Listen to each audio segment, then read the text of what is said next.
tangga penyeberangan. Tangga penyeberangan ini dulu tau, kiri kanan nggak ada apanya. Nggak ada ininya, pentangganya lempeng gitu. Ya kan? Baru aku istiqlal tau. Itulah. Aku bikin apa bu? Catatanku. Itu sampai ke Medan ya kan? Aku belum kuliah dulu. Itu Kiai Hasyim Muzadi gimana ceritanya? Nah, masuk kamar mandi itu gimana? Itu enggak bilang kan. Itu aja apa? Sholat aku di Istiqlal. Sholat di Istiqlal. Ketua MUI katanya. Positifnya kan. Habis itu aku pulang ke Medan. Termotivasi aku kuliah, aku cari dana sendiri. Aku mau tahu apa itu Islam.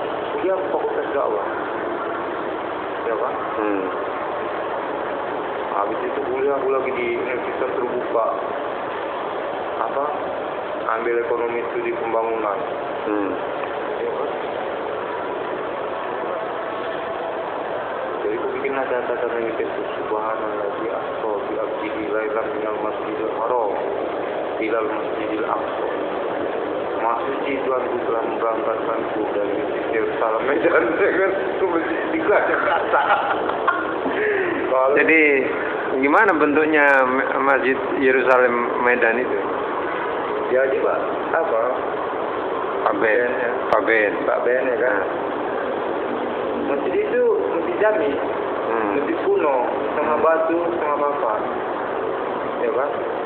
Aku dianggap ketua BKM lah. Setelah kuliah kan? Ada prosesnya, ada di macam masjid ketua BKM ya kan? Idrus Marham itu. Ya? BKM kan Idrus Marham. Apa? Badan Kemakmuran Masjid ya kan? Jadi isilah di masjid itu apa? Kitab-kitab.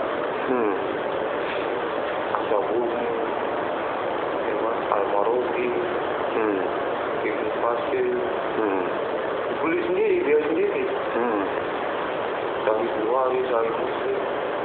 Udah hampir aku ini bisa baca gundul apa lah Pak. Jadi sebelum Isya aku ngaji pakai mikrofon toa itu. Sebelum subuh pun aku ngaji ke toa. Tahun-tahun aku pelajari kan. Sampai mana rupanya terbakar masjid itu. Kenapa terbakar? Nggak tahu lah. Ya kan, kata anak-anak remaja masjid waktu itu ada pengajian dan itu harus mengantar adik-adik pulang karena udah malam kan. Tiba-tiba ada terbakar. Disitulah aku sebagai ketua BKM yang kan nangis lah. Ditakwa gitu kan. Dalam hatiku kan gini. Karena aku sholat di masjid. Kemana Tuhanku pergi? Ya kan? Itulah pertanyaan besar dalam hati aku.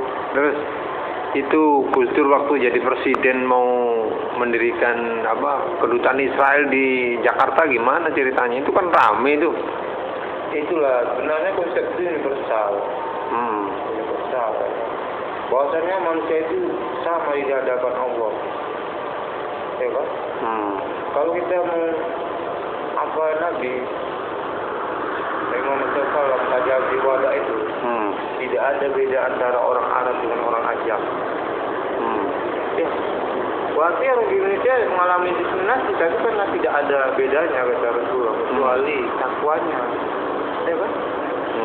Itu yang dibangun sekarang ini kita di Indonesia kan tentang pembangkangan Israel terhadap Nabi Musa terbangun. Ya kan? Waktu itu yang kejadian itu sangat ini sekali arogan orang Israel. Banyak diceritakan di Quran ya kan? Pembangkangan gimana itu? Pembangkangan itu ya apa yang diperintahkan Nabi Musa banyak diikat mereka. Ketauhidan itu pun mereka cepat dari penyembahan sapi kan. Setelah lagi Musa munajat ke gunung Bukit Tursina 40 hari 40 malam itu dah terjadi apa? Pengingkaran. Padahal mereka itu dibebaskan Musa ini kesayangan Fir'aun. Ditinggalkannya istananya untuk menyelamatkan Israel ini. ya kan? Jadi diingkari pembangkangan terhadap Musa, dan itu berkali-kali kejadiannya, ya kan? Kali itu yang kita tidak suka begitu, ya kan? Tapi itu kan nggak bisa diuyah-uyah juga kan? Allah itu kan maha pengampun sama hamba-hamba. Mungkin ada yang sadar ya kan? Di Indonesia mungkin ada juga sikapnya seperti umat Nabi Musa, membangkang terus ya kan? Dan itu tabiat itu yang kita benci, bukan manusianya kan? Jadi karena itu sudah memandang itu sudah jauh sekali untuk tingkatan tataran global, kita berada diskriminasi rasialis terhadap siapapun di dunia ini. Manusia itu sama seperti kita manusia. Ya kan? Siapa aja dia kalau di Indonesia membangkang, merusak, kita benci. Ya. Siapa aja yang itu istilahnya menyelamatkan bumi ini. Walaupun dia ada di Israel, dia tetap sahabat kita. Jadi situ rasa betul memandang, ya kan?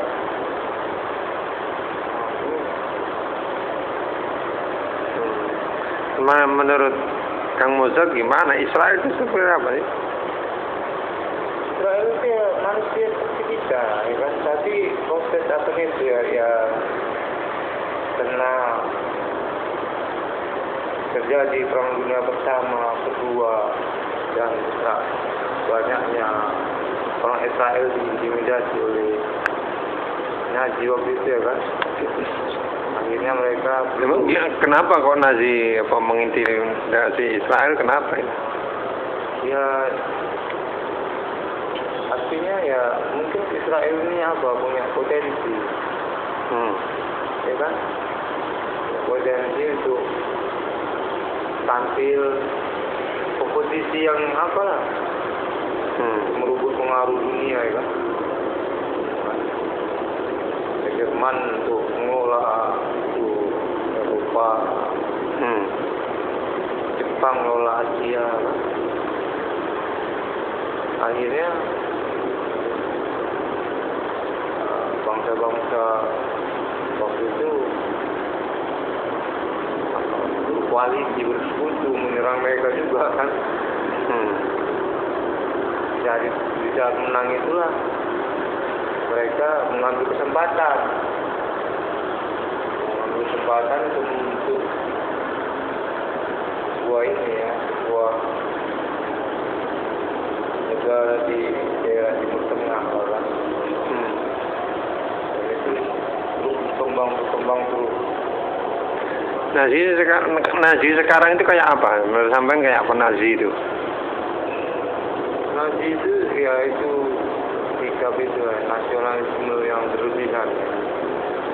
Ya menganggap diri dia itu lebih hebat dari bangsa-bangsa lain. Itu Nazi. Kalau kita melihat di sini substansinya sama seperti itu lah. Semua lagi muda lagi itu apa? Israel mereka menganggap mereka lebih hebat, ya kan? Jadi kesimpulan siapa yang merasa dirinya lebih hebat, lebih apa? Itu memang nggak bagus. Dalam Islam itu kalau yang berlebihan itu sangat dihindari ya kan? Jadi karena mereka merasa menang perang dunia kedua itu, ya kan? Mereka mengolah dunia ini, ya kan? Akhirnya kita memprotes yang tidak substansi, ya kan? Substansi itu ya kita nggak berani ngambil keputusan yang sangat penting lah untuk mempertahankan teori-teori wilayah-wilayah yang sudah diduduki itu nggak kita pertahankan. Kalau kita mau ini ya kita harus siap inilah, siap seperti itu semangat 45 di Indonesia lah kan. Pertaruhkan jiwa dan raga kebangsaan jembatan dari Indonesia kan. Itu sangat penting, ya kan? Ya artinya kelemahan kemauan dari orang Arab itu untuk melakukan seperti apa yang dilakukan Nabi Muhammad, Perang Badar, Perang Uhud, apa semua nggak mau itu dilakukan ya jangan disalahkan umat Islam secara global juga lah. Kalau Indonesia sudah teruji tahun 45. Kalau orang Arab gimana sih? Orang Arab itu hampir udah terjadi kabilah-kabilah ya kan. Kabilah ada Arab Saudi, ada Jordan, dan lain-lain versi semua. Kalau di Indonesia pantas nggak orang Arab? Indonesia orang Arab. Sebenarnya kita Indonesia ini apa yang dibangun Bandung pada itu kan mengarah lebih cenderung ke metode Rasulullah. Karena tidak ada regulasi kepemimpinan itu benar-benar terjaga secara konstitusional. Ya kan? Kalau di Arab kan itu Arab Saudi, ya, tujuh keturunan diperintah oleh dinasti Saddam Hussein juga membangun macam-macam di Arab itu. Hampir tidak ada mencontoh Rasulullah SAW. Kalau Israel sekarang gimana? Menurut sampean gimana? Bagusnya dengan Indonesia itu seperti apa? Israel ya. Israel ini kan apa ya?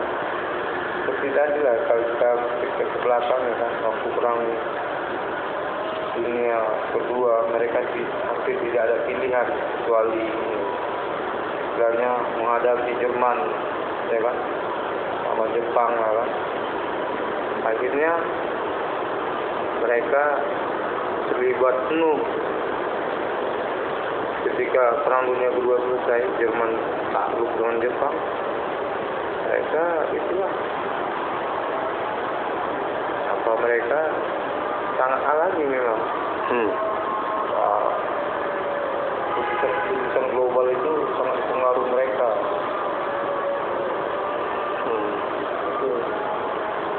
Contohnya seperti apa keputusan global itu? Misalnya ada sedikit pemilihan presiden di Amerika Serikat, mereka share, ya kan? Kalau di Indonesia? Indonesia ya, ini kan satu keanehan di Indonesia. Mereka hampir menganggap Indonesia itu tidak penting, ya kan? Sekarang ternyata Indonesia punya peran yang penting, ya kan? Itu didasari oleh itu pandangan dari Founding Father kita, politik bebas aktif itu, ya kan? Kita tidak perlu sana perlu sini. Yang penting kita itu aktif penjajah di muka bumi ini.